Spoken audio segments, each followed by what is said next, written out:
Scars never fade. They remind us of every fight, every mistake, and every wound that refuses to close. For Peacemaker, the past isn't just a memory, it's a chain pulling him deeper into chaos. No matter how hard he tries to bury the pain, it rises back to the surface, demanding to be faced. And this time, healing might tear him apart even more than the wounds themselves.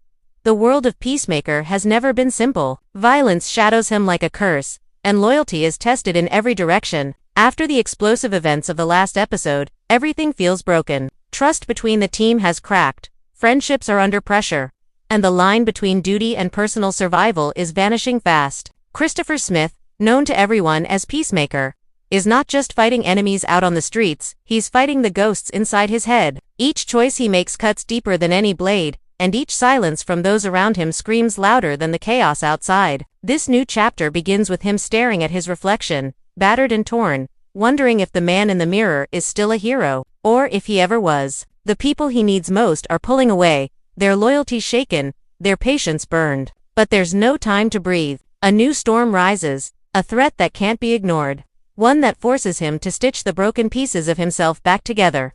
Whether he's ready or not. Pain is not new to Peacemaker. From childhood scars to bloody battles, he has lived through more than most men could endure. But this time, the pain cuts differently. It's personal, emotional, and unrelenting. His past sins creep back like shadows, wrapping around his throat, making every step heavier. The irony is clear. He calls himself Peacemaker, yet peace has never truly been his. What lies ahead is not just another mission, it's a test of his soul. Will he rise above his failures, or will he collapse under the weight of his wounds? This question lingers like a sharp edge, waiting to cut him down if he hesitates. In this fragile moment, silence speaks volumes. The team looks at him with doubt that stings more than any bullet. Peacemaker's body may heal with time, but trust doesn't. The deeper scars lie in betrayal, in broken promises, in the harsh reality that people closest to him can also be the ones who hurt him most. Each ally questions not only his leadership but his sanity, wondering if following him will only drag them into the fire. And yet, somewhere in that broken circle, a spark still flickers. A spark of loyalty, of belief, of hope that maybe, just maybe, Peacemaker can find a way to bring them back together. But hope is fragile. Every step forward feels like walking on glass, each word spoken carrying the weight of collapse. The air is tense, heavy with unspoken truths. Everyone knows that something big is coming, a new danger waiting in the dark. It's not just about bullets and blood this time, it's about wounds that can't be stitched shut. A storm is rising, and in its heart lies the test that will decide whether Peacemaker can truly be more than his name, or whether he'll drown in the chaos that has always followed him. Every scar tells a story, but the ones you can't see are the hardest to carry. Peacemaker's hands tremble as he straps his gear back on, not because of fear, but because the weight of responsibility has grown heavier than the guns he carries. The room around him feels smaller, the air thicker, as if the walls themselves are pressing in on him. He has always hidden behind jokes, crude humor, and the mask of a man who doesn't care. But now the mask is cracking. For the first time, the silence between his words feels louder than the laughter he forces out. And beneath that silence lies a truth he doesn't want to face. He isn't just fighting enemies on the outside. He is fighting the reflection of himself that whispers, "You will never change."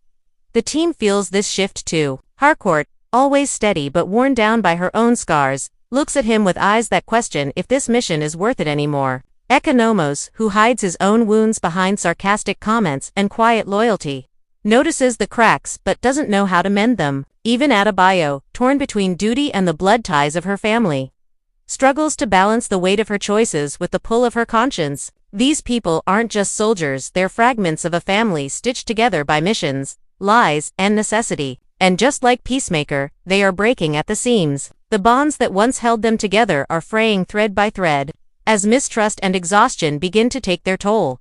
But life doesn't give them time to heal. The threat waiting in the shadows is merciless, and it knows exactly where to strike. Every weakness, every crack in their armor, every scar they hide, this new enemy is ready to tear it open. Violence crashes through their fragile peace like a thunderstorm, and suddenly, there is no space for doubt. No room for hesitation. Peacemaker finds himself once again at the front, bullets flying, fists shattering, blood marking the floor. The battlefield becomes a mirror of his mind, chaotic, relentless, unforgiving. Every blow he lands feels like penance. Every wound he takes feels like a reminder that no matter how many people he saves, he can't escape the man he used to be. The irony cuts deep. He named himself Peacemaker, but peace is the last thing he finds. Each fight becomes louder, each scream more piercing, and in between the chaos, there are moments brief, fragile moments where his mask slips and the broken man underneath shows through. His eyes, often hidden behind bravado, flicker with a sadness no one can unsee, and it terrifies the team. Because they realize the truth. They don't just need Peacemaker the fighter, they need Christopher Smith, the man. They need the heart under the armor, the soul under the scars. But the question that hangs in the air is brutal. Does that man still exist? Or did the battles already erase him long ago? And then comes the choice, sharp as a knife. To hold the team together, he must face not only the enemy outside but the wounds inside that never closed. He must become the suture for them, all the thread that binds broken souls together, even as his own begins to tear apart. This moment doesn't come with glory. It doesn't come with triumph. It comes with silence. A heavy silence where eyes meet across a battlefield. And for the first time, they see him not as a leader, not as a weapon, but as a man bleeding just like the rest of them. And maybe, just maybe, that is what gives them the strength to fight again. Night falls like a curtain. And with it comes a silence that feels almost cruel. The battlefield is not empty, but it carries a different kind of noise, now a quiet hum of aftermath. The smell of smoke lingers. The ground is still stained, and broken fragments of what once stood now lie scattered like pieces of a forgotten memory. In that silence, Peacemaker sits alone, helmet resting at his side, his breathing heavy, chest bruised, and mind restless. The fight might have ended for the moment, but the war inside him has only just begun. He has always been a man defined by action, by the crash of fists and the flash of bullets. But now, when the chaos fades, the shadows of his past creep back in. He can hear his father's voice like a poison echo, can see the ghosts of the people he failed, and deep down, he wonders if the world would be better without him. This is not the swaggering, loud-mouthed warrior the world sees. This is Christopher Smith, a man staring into the cracks of his soul. The others are not blind to it. Harcourt, bloodied but unbroken, watches him from across the room. She sees not just the soldier, but the man collapsing under the weight of his own armor. Economos sits slouched against a wall, his face pale, pretending to scroll through his phone as if distraction could erase the fear he just lived through. Adebayo, caught between her mission and her morality, feels the tremor in her hands as she cleans her weapon, each movement sharper than it should be. They are all fighting their own battles in silence, each scar a secret story, each glance an unspoken confession. The team is still together, but the threads holding them are thin, fragile, and dangerously close to snapping. And in this stillness, they realize something they haven't admitted aloud. Survival isn't just about fighting enemies out there, it's about keeping themselves from unraveling in here. But the world doesn't forgive weakness. Just as wounds begin to sting less and hope begins to flicker faintly, new shadows rise. This enemy, faceless and ruthless, doesn't just want their lives, it wants their unity, their trust, their belief in one another. Every scar they carry is a doorway. Every doubt they whisper is a weapon waiting to be used against them. Peacemaker knows this better than anyone, and yet he cannot stop the cracks from spreading. He feels the distance growing in every glance from his team, every sigh, every silence. They look to him, waiting for answers, but all he can offer is a man stitched together by lies, pain, and the desperate need to prove that peace is worth the cost. And the cruel irony lingers. Peace has always cost him everything he's loved.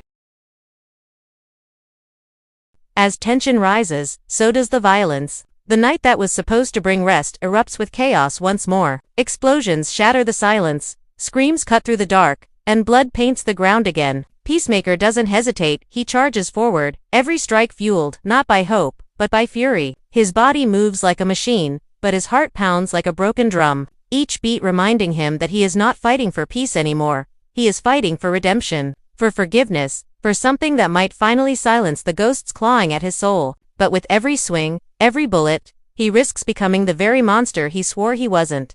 And the line blurs dangerously. Between saving lives and losing himself, the moment stretches, sharp and merciless, as Peacemaker faces the truth. He cannot escape his scars. They are his history, his burden, and his curse. But maybe, just maybe, they can also be his strength. A scar is proof of survival, proof that the wound did not win. And so, bloodied and broken, he pushes forward with a fire burning in his chest, knowing that this battle will not heal him, but it might give him the chance to hold his team together for one more night. Whether they trust him, whether they forgive him, whether they believe in him, all of that remains uncertain. But for now, with the storm raging around him, Peacemaker decides to fight not because he wants to, but because he has to. The storm does not end, it only changes shape. What began as fists, bullets, and fire now transforms into something heavier, something deeper. Peacemaker stands in the ruins, chest heaving, blood dripping, the weight of his choices pressing harder than any enemy's grip. Around him, the team gathers, but the silence between them is louder than the battle they just survived. Their eyes say what their mouths cannot. We are breaking, and we don't know if we can be fixed. For a moment, Peacemaker is not their leader, not their shield. He is just another man bleeding among the wreckage. The word peace feels like a cruel joke on his tongue. Peace is not here. Peace may never come, but still, something inside him refuses to let go.